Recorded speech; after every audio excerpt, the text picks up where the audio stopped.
take your time.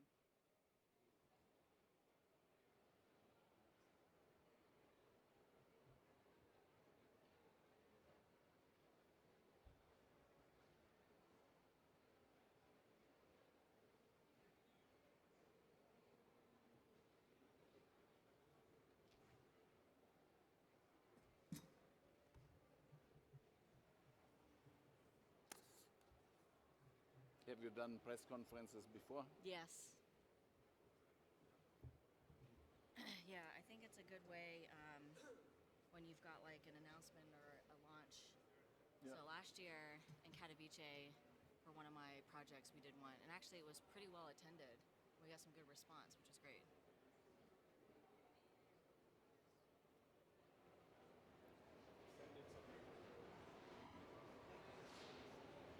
It's very important work that you're doing, really. Thank you.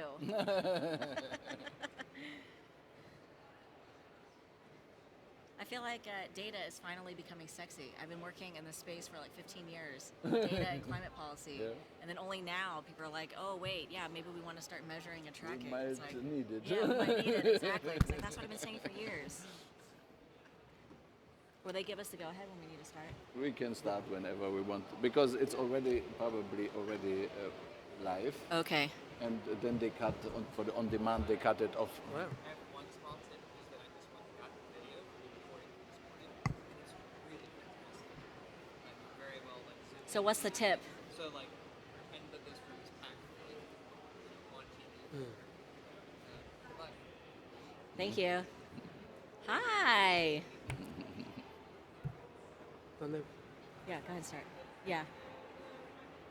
Okay. So you go ahead and start. Hello, everyone, and welcome to this press conference about leveraging digital technologies for climate action. We're really excited to share some new developments and new ways of thinking with all of you who are here today. So thank you so much for being here. I'm here with my colleagues, Dr. Angel Shu of Data Driven Envirolabs and Yale NUS, as well as Miroslav Polcer of the IAAI GLOCHA, as well as representing the Climate Chain Coalition. So we're very excited to talk to you today about ways that radical collaboration, blockchain, and digital technologies can enhance the landscape of climate data and action tracking. And so first we want to share with you the reason that we're going about all of this. So the whole way of thinking about this problem we're trying to solve is, what if the world had an open source global climate accounting system? As you can see in this graph, and as you all know from being here, the path we're on right now is not the path we need to be on to reach the goals that have been set in the Paris Agreement, or even the more ambitious 1.5 degrees Celsius target. There need to be really substantial reductions in emissions before using up our remaining CO2 and greenhouse gas budget. So having a global climate accounting system helps track not only the remaining budget, but also actions and mechanisms of meeting global goals. So what we put together has three kind of elements to it. One is thinking about the system itself. What are the different parts of this system at the very base level? I know this is a really complicated flow chart, but the world that we're dealing with is really complicated. So there's the geophysical level, what is going on with the Earth itself. Then above that, the commitments that the countries who are here at this COP have made under the Paris Agreement, the actions that they've actually taken to meet those commitments, the markets, many of which are being discussed this week in the Article 6 discussions, the markets for those countries dealing back and forth, and the financial mechanisms. So we've plotted out what that system looks like and put those on a multi-domain integration of climate ledgers. Basically, we've been trying to record that as many ways as possible and get all of that information in the same system. The second part of this idea is an open climate platform. The platform is not just one platform in itself, but actually a platform of platforms. Taking all together the different data sources that exist and combining them in a way that they are interoperable with one another. So that all of these different data sources, you may be seeing presentations of reports with data, you may be hearing about all of these different places where data is stored and in reservoirs. The kind of platform that's envisioned in this project project is a platform of platforms that combines all of those and allows them to talk to each other so that this information can be interoperable and can all work together. And so this is an example of what some elements of that platform might look like. I said the baseline part of that is the geophysical system. So at one level, you can see what's going on in the Earth itself in terms of the remaining carbon budget, in terms of changes in temperature and other geophysical changes that are being experienced. And then you can go to the action level, and this is an example of what that kind of dashboard might look like.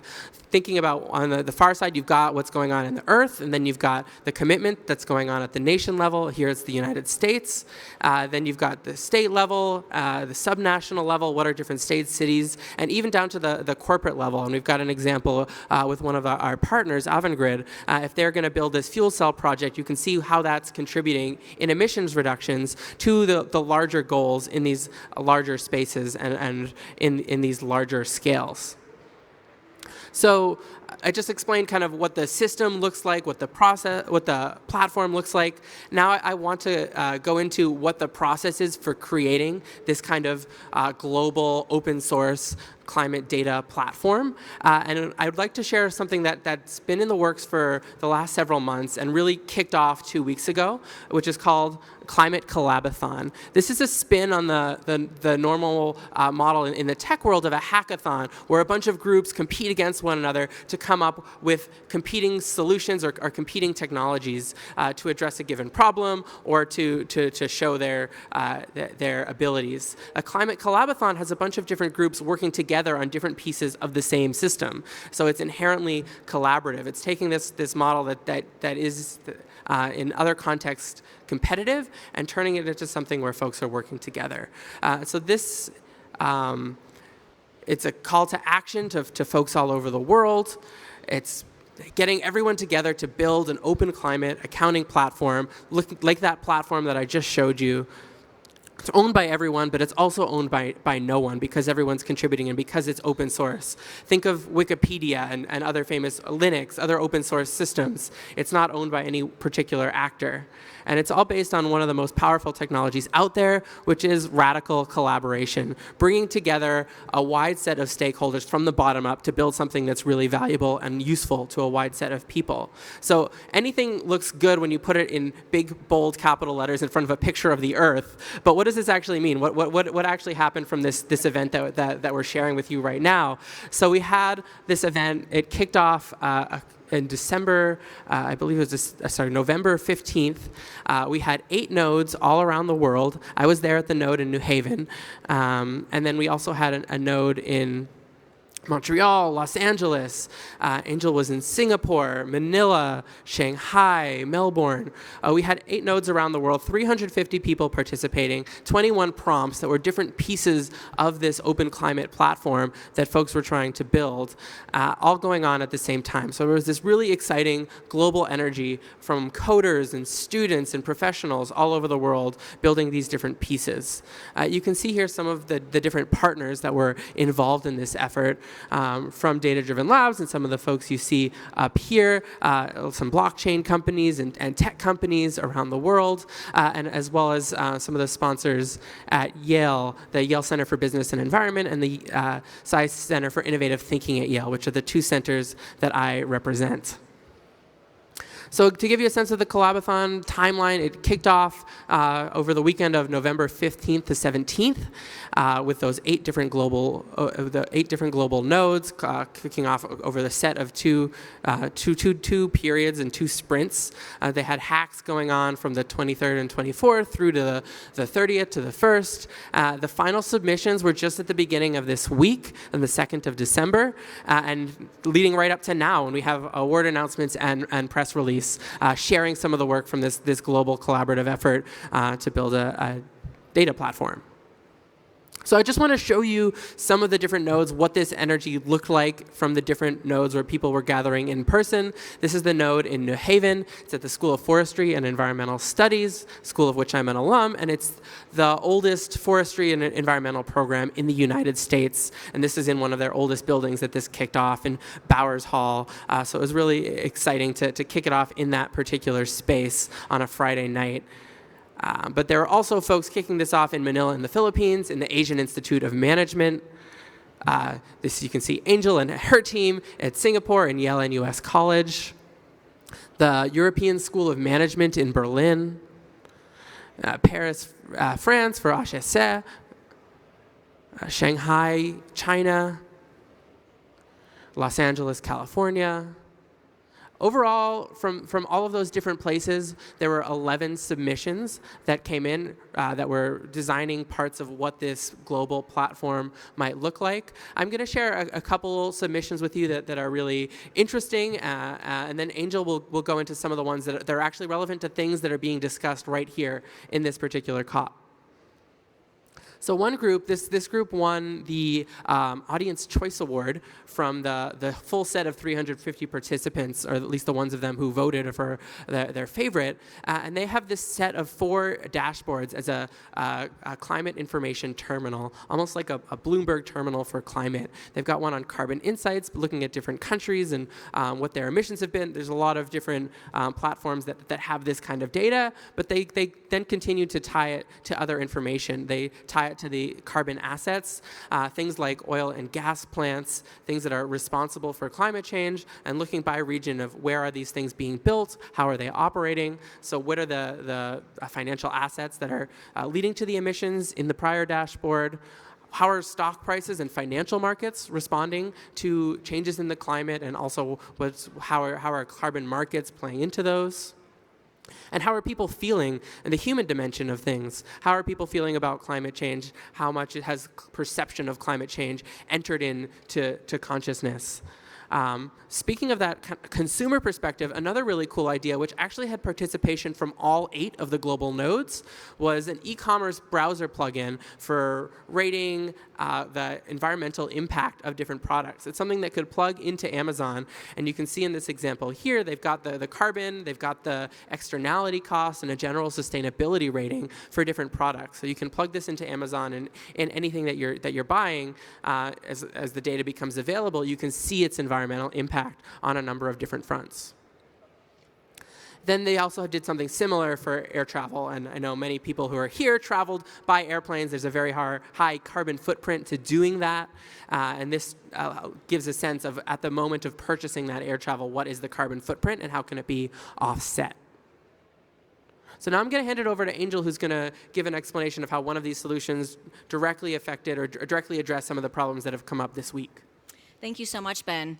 So my research focuses on the role that cities and other local governments, such as states and regions, as well as companies, have in global climate change governance and mitigation. And so this is a map of some of our data. You can see that more than 10,000 cities around the world and 6,000 companies are pledging climate action.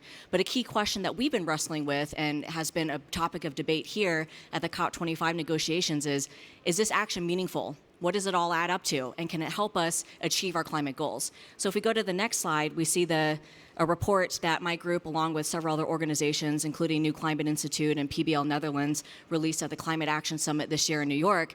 And so what we have found is that these actions from subnational governments and companies can help us narrow the emissions gap, so the gap between current policies and where we need to go in order to hit our 2-degree and 1.5-degree targets. And so that little orange bar and that larger green bar are the evidence after we aggregate all these disparate actions from all around the world and fit them into climate models to understand what can be the additional impact of these different voluntary climate actions on global climate emissions. But this is a really intensive process, and so even though it may not look that significant, that little orange bar actually took several years of work and collecting and trying to reconcile data sets from all different actors, from the CDP Carbon Disclosure Project to the Global Covenant of Mayors, which includes 9,000 cities, to different business initiatives such as the RE100 effort, so it's incredibly time intensive. So the prompt that we posed to the Singapore node of collaborathoners, or I don't want to say hackers, I guess collaborators, was help us improve upon this process because it's incredibly intensive. I have tons of students who work in my lab who have to scrape the data, and then we have to design all these algorithms to clean the data and compile it and make it harmonized in order to fit into these models. So help us think of a better solution that can, number one, lower the barrier to collecting this data. Number two, enhance the transparency and accountability, which has been mentioned as a huge topic here in the negotiations.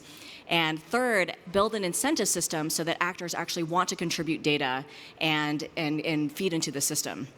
So if we go to the next slide, as I mentioned, this question of how we track and measure all of these different disparate actions has been a big topic here. So the last 2 days, the UNFCCC Secretariat, particularly the Global Climate Action Team, convened a series of workshops called Pressing Record on Climate Action.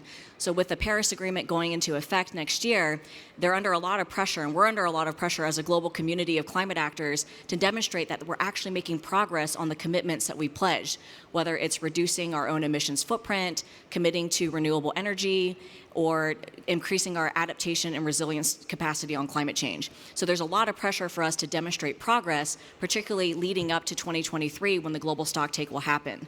And so what is really exciting that came out of these workshops is, first of all, the high-level recognition on the part of the COP25 and COP26 presidencies and champions that it's important that we track and measure climate action. And so we developed a statement and a set of metrics that we want to implement next year in order to demonstrate at the COP26 summit that progress is being made. But in order to do that, we need to have data. And so how can digital technologies help us scale the speed that we need and build the capacity to actually deliver on this promise that we came up with and was signed off by the COP presidencies yesterday? So next slide. Oh, I mentioned the world of this data is really desperate, desperate, yes, but also disparate. And it comes from all different networks, and so you can just see a sampling of those that are currently feeding into the UNFCCC's Global Climate Action Portal. And as I mentioned, it's incredibly time-intensive to reconcile this data. And so we put this charge to the Singapore collaborators, and this is the solution that they came up with on the next slide. It's an integrated data sharing, verification, and incentive system. And I hope I can represent everybody on the team who contributed to this, including Yingtong Lai, Weijie Ko, and several others. And so the idea is that we can use blockchain, which I know sounds like a scary word, but essentially it's just a distributed, immutable, completely transparent ledger that nobody owns, not a single individual or institution, and that everybody can see and contribute to. And so the idea is that we would be recording these climate actions on this immutable ledger. And then as an incentive, when different actors contribute information, we would attach some sort of value or incentive or bounty, if you're familiar with the blockchain parlance. And so that would give them some type of value associated with the data that they're contributing. And they would get that back if the series of verification algorithms that are built into the smart contracting system then verifies that that data is accurate. If it's not, then it would go through a series of checks and a system that would then alert the community of people who are participating in the system that there needs to be some additional work done on the data. And so that's kind of some of these off-chain elements that you see outside of the blue that would help do some of that. Can you go to the next slide? And at the same time, we would also be able to evaluate using machine learning algorithms how the actor is actually doing in terms of the different actions and the different commitments that it's implementing to meet those commitments and targets. So we could calculate sentiment scores, for example, to evaluate whether or not there's greenwashing happening. So that's a major concern in this community, that when companies make a pledge on climate change, that they're just doing it for PR purposes. And so these machine learning algorithms could potentially flag some of that happening. And then can we go to the next slide? And so here's just a look at how some of this whistleblowing might work if there is invalid emissions data. So when that data is inputted, a system called Homomorphic Encryption, which is a new term for me, but it essentially allows the data to be encrypted and privacy and any proprietary information being protected. These statistical algorithms would then check the accuracy of the data, and then it would filter out bad data and alert a system of whistleblowers that could then come in and potentially help, and they might collect the bounty then and get the value associated with the companies contributing data. So I said a lot of things that I'm still learning, so hopefully I represented the Singapore team. But I think it's a really nice solution and demonstration for how digital technologies could potentially help address a lot of the problems that I currently deal with in the analytic community, trying to understand the impact of all these different actions. Next slide.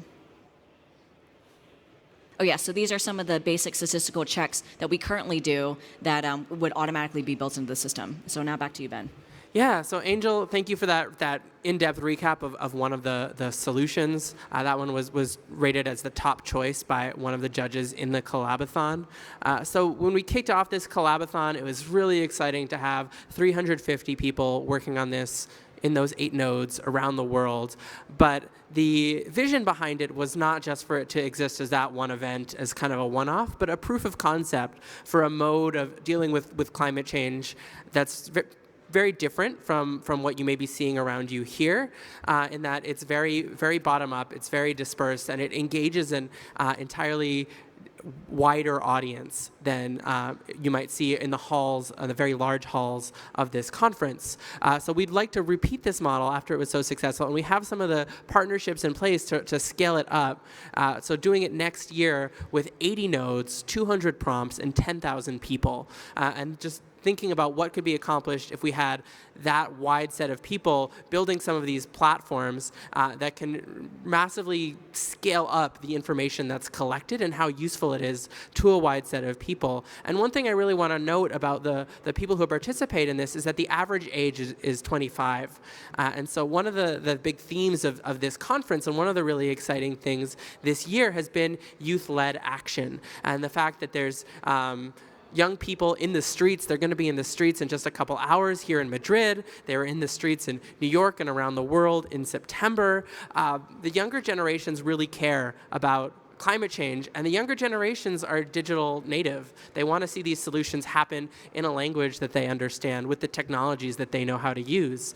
So what this project is doing at a really high level is getting the process of tracking climate action at all of those different scales I mentioned at the beginning, at the speed and technological ability of the generation who's really going to be dealing with climate change. And it's involving them in there. You know, one thing that I hear from one of the startup founders I work with a lot is you have these protests and that they happen on a Friday, and then you don't really know what to do on Monday morning. Being engaged in one of these global hacks is something for a younger generation to do that can make an impact, and that can make a difference in conversations like the one that we're experiencing here. So this is really a call to action and a way of action for younger folks to get involved in climate change. And with that, I'm going to turn it over to Miroslav, who is going to talk about some of the other activities that are going on in this area of blockchain and climate data. Thank you very much, Ben. So this is really a very important topic that I want to highlight at the beginning. There's focus on data and digital innovation as an essential element to help the world really come towards effective Paris Agreement implementation. That's somehow the most important development here at the COP25 is my impression. And so I'm Miroslav Polza, and I'm with the International Association for the Advancement of Innovative Approaches to Global Challenges. It's a civil society organization based in Austria, accredited to the UNFCCC as an observer. And we are looking at how to get everybody engaged in climate action, because all the politicians or the corporate leaders, they are only able to deliver on this front if the voters, if the consumers support their action.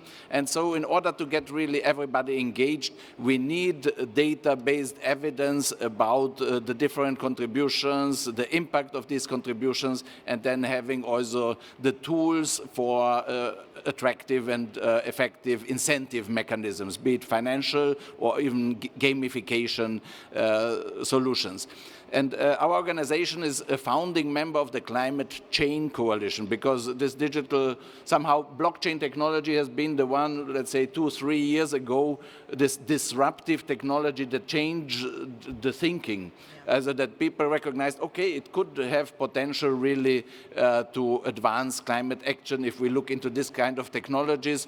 But in this context, there has been set up upon a suggestion or invitation by the Secretariat here, this Climate Chain Coalition. We have meanwhile already 180 members.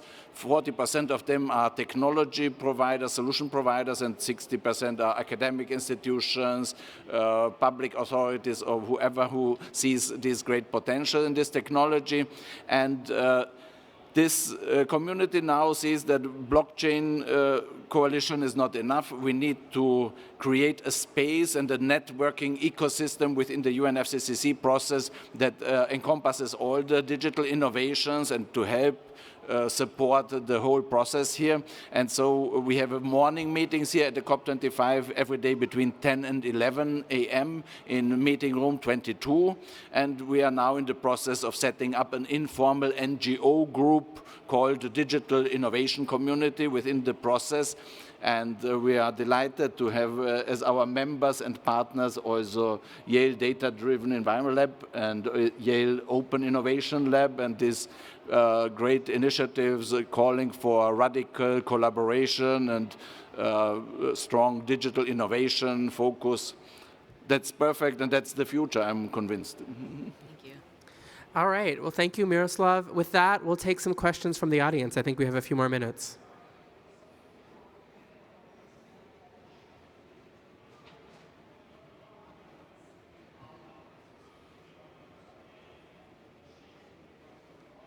Well, I have a question. Well, it's the microphone. Those numbers were really impressive on the last slide in terms Yes. of getting to 10,000. Like, what are some of the strategies that you guys are thinking about to scale that to involve 10,000 people? And it was 80 nodes, you said? 200 nodes. I think. 200 nodes. Oh my gosh, so even more ambitious. 80 nodes, 200 prompts. Yeah. So part of the way to get to those numbers is to engage communities that are already doing hacks and that are already engaged in these kinds of activities. So it's not teaching that many new people the skills that are needed. It's finding the people who have those skills and who are really passionate about climate change but don't know how to do that. So looking to organizations like Code for America, who we've had meetings with, and some others, figuring out who's got these skills and sharing with them these prompts so that we can bring the talent and enthusiasm together with the need. There's a question here. Question here? Yeah, thank you so much for this presentation. I think I'm in front of the speaker. This is going to bring out, if successful, a whole new level of transparency of likes of which we've never seen before and at much greater speed and all that jazz. So I'm wondering what you foresee is going to be like the next big thing after that, the next supporting initiative with such transparent, high-speed climate data. For me, one of the huge gaps that we currently see in how we're measuring and tracking climate action is gaps in the global south. So in developing countries, they don't have the same type of capacity or financial resources to collect and measure on climate emissions data or any type of climate policy data. And so for me, what I'm hoping the potential for digital solutions, once we get them worked out here and in the processes like Collabothon, is that we can then apply them to contexts where there are huge data gaps and can help different actors in the global south potentially leapfrog and be able to take advantage. And as Ben said and Miroslav, really accelerate the pace of change that we really need, because we know that we're not meeting our climate targets. Climate emissions were supposed to peak next year, and 2019 was the highest year or highest level of carbon emissions on record. And then we have to get to 50% emissions reduction by 2030, and we have to decarbonize by 2050. And so we really need to be accelerating and doing everything that we can in order to have any chance of meeting these targets. And if I may, I see two trends. One is the combination of these digital innovations, really combining blockchain technology, Earth observation, data collection, Internet of Things, artificial intelligence, big data analysis. So this will really be disruptive. And that's also something that we are working with the Climate Change Coalition and also in cooperation with the Open Climate Platform. And the other trend or next development that I see is that the European Union will lead in investing in this kind of infrastructure that is needed. The world needs a global climate action data infrastructure and support system for the uptake of digital innovation in this area. And the EU needs it already itself for implementing the European Green Deal, which is the flagship initiative of the new Commission. European Investment Bank is going to be to turn into a European climate bank. And all these efforts need data-driven information about externalities and integrating them in a better functioning economic system. And this kind of infrastructure, I expect that will be strongly supported by the European Union in cooperation with the UNFCCC. Yeah, I just want to reemphasize something you said, Miroslav, because I think it's the integration piece that's really key. I've been getting a lot of questions here at the COP25 saying, well, why not just a registry or another platform or a website? Why blockchain? And it's exactly this integration piece, because you can take advantage of IoT, Earth observation data, crowdsource information, sensors, cell phones, APIs. You can actually integrate, and also with legacy systems. I think that's also another key. Yes. So we're not suggesting replacing anything that anybody is doing, but integrating and bringing it all together in one ecosystem. And that's when I was sold on blockchain, because I also was very skeptical and didn't want to jump on the bandwagon. But I think it really makes a lot of sense for the challenges that we're talking about here on data. Yeah, and this will be the big topic. This is really the key to success in the Paris Agreement implementation efforts. Sorry. Time for one more question. Time for maybe one quick question. We have to leave it, I guess. Yeah. Okay. All right, thank with you. that, yeah, thank you so much for being here. We're really excited to share all of this work with you, and on behalf of the entire global network that's been working on this, thanks for being here, and keep following our work. Thank you. Thank you.